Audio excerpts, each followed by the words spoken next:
Hi everyone, welcome to Diva food blogs. ఈ రోజు మనం తకాలి తొక్కు ఎలా చేయాలో తెలుసుకుందాం. తకాలి అంటుంది ఏంటా అనుకుంటున్నారా? తమిళ్లో టమాటోని తకాలి అంటారు. దీనికి కావాల్సిన ఇంగ్రీడియంట్స్ టమాటోస్. నేను చాలా లీన్ గా చాప్ చేసుకున్నాను కదా, సో అట్లాగే చాప్ చేసుకోండి. లేదు అనుకుంటే ఇంకా చిన్నగా చేసుకోవాలనుకున్నా సరే చేసుకోవచ్చు, ప్రాబ్లం. ఎంత చిన్నగా చేసుకుంటే అంత బాగుంటుంది. అండ్ ఆవాలు, జీలకర్ర, వెల్లుల్లిపాయలు, గార్లిక్, పీల్ చేసిన గార్లిక్, కారం, చిల్లీస్ అండ్ సాల్ట్. చాలా తక్కువ ఇంగ్రీడియంట్స్, ఫాస్ట్ గా అయిపోతుంది. ఓకేనా? ఇప్పుడు మనం స్టవ్ వెలిగించుకొని ఆయిల్ వేసుకున్నాం. నేను ఇక్కడ నువ్వుల నూనె యూస్ చేస్తున్నాను. ఈ తొక్కుకి నువ్వుల నూనె యూస్ చేస్తే చాలా టేస్ట్ గా ఉంటుంది. లేదు అనుకున్న వాళ్ళు స్కిప్ చేయొచ్చు, ఎలా చేసినా బాగుంటుంది. ఇది దోశ, పూరి చాలా చాలా టేస్ట్ గా ఉంటుంది. ఆయిల్ హీట్ అయింది, సో నేను దీంట్లోనే జీలకర్ర అండ్ ఆవాలు కూడా వేసుకొని ఫ్రై చేస్తున్నాను.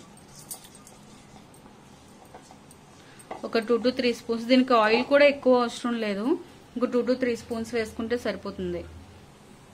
జీలకర్ర, ఆవాలు ఫ్రై అయిన తర్వాత మనం పీల్ చేసి పెట్టుకున్న గార్లిక్ అనేది వేసుకుందాం. ఇది కూడా మంచిగా ఫ్రై అవ్వాలి. ఇది ఫ్రై అయిన తర్వాత చిల్లీస్ వేసుకోవాలి. గార్లిక్ ఎక్కువ ఫ్రై అవసరం లేదు, ఒక 60% ఫ్రై అయితే సరిపోతుంది. దీంట్లో మనం చిల్లీస్ కట్ చేసి పెట్టుకున్నాం కదా, చిల్లీస్ అనేవి వేసుకుందాం. ఇప్పుడు ఇలా ఫ్రై అయిన దాంట్లో మన మెయిన్ ఇంగ్రీడియంట్ అయిన టమాటోస్ అనేవి వేసుకుందాం.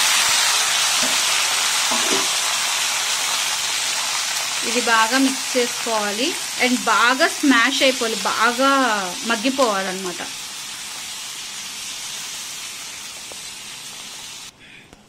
ఇది బాగా మిక్స్ చేసుకొని మీడియం ఫ్లేమ్ లో పెట్టుకొని లిడ్ క్లోజ్ చేసుకుందాం. ఇలా బాయిల్ అవుతూ ఉంటుంది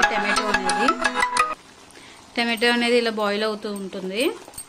ఇది ఇంకా కూడా మెత్తగా అయిపోవాలన్నమాట టమాటో, అంటే ఇంకొక 5 minutes పడుతుంది. టమాటోస్ అన్ని కూడా ఈ మాదిరిగా బాగా మగ్గిపోవాలి. మిక్సీ లేకుండా పేస్ట్ చేసినట్టుగా అవుతుంది అనమాట. ఇప్పుడు దీంట్లోని రుచికి సరిపడా కారం అండ్ సాల్ట్ అనేది వేసుకోవాలి. వేసుకొని దీన్ని ఒకసారి బాగా మిక్స్ చేసుకుందాం.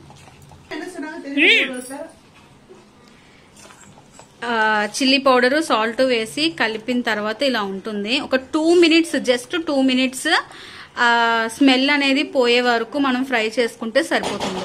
ఇంకేమీ అవసరం లేదండి. తకాలి తొక్కు అనేది చాలా సింపుల్ గా అయిపోతుంది.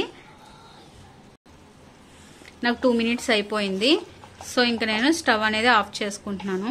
ఇంతేనండి, తకాలి తొక్కు అనేది చాలా చాలా చాలా సింపుల్, చాలా ఫాస్ట్ గా కూడా అయిపోతుంది. 10 minutes లో అయిపోతుంది ఇది. అండ్ దోశలోకి, పూరీలోకి అయితే, చపాతీలోకి చాలా చాలా టేస్ట్ గా ఉంటుంది. అండ్ అలాగే ఇది పాడవదండి. 2 days వరకు కూడా ఇది మంచిగానే ఉంటుంది బయట. ఇంకా కావాలి అనుకుంటే పైన నువ్వుల నూనె కూడా కొంచెం ఒక 2 tablespoons ఆర్ 1 tablespoon వేసుకుంటే ఇంకా టేస్ట్ గా ఉంటుంది. నేనైతే వేయట్లేదు, మీరు కావాలి అనుకుంటే వేసుకోండి, లేదు అంటే స్కిప్ చేయవచ్చు. Thanks for watching. Please do share and like and subscribe my channel.